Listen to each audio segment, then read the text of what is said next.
എന്റെ തമ്പുരാൻ, ഈ പ്ലേറ്റിലാണോ നിങ്ങൾ കഴിക്കണേ? നിങ്ങളോട് ഞാൻ പറഞ്ഞിട്ടില്ലേ ഈ പ്ലേറ്റ് എടുക്കരുതെന്ന്? ഈ മുടിഞ്ഞ തളേനെ കൊണ്ട് തോറ്റുപോവാ. ഇവിടെ ഇരി. നിങ്ങൾക്ക് ഈ പ്ലേറ്റ് അല്ലേ തന്നിട്ടുള്ളത്? നല്ല പ്ലേറ്റ് ഒക്കെ എടുത്തതാ. ഇതിലിരുന്ന് വല്ല കഴിച്ചിരുന്നിട്ട് പോ. ഒരു കഷ്ടം ഇതിനെ കൊണ്ടുവന്നു.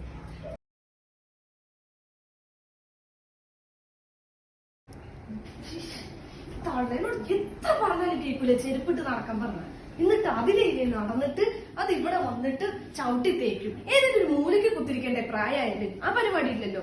ഇപ്പൊ ഞാൻ ഇവിടെയൊക്കെ തുടച്ചു പോയതുള്ളൂ. പിന്നെ ഇതിലൊക്കെ ചവിട്ടി തേച്ച് വൃത്തികേടാക്കി. ഇതിനെ കൊണ്ട് പുടിഞ്ഞെന്ന് പറഞ്ഞാൽ മതി.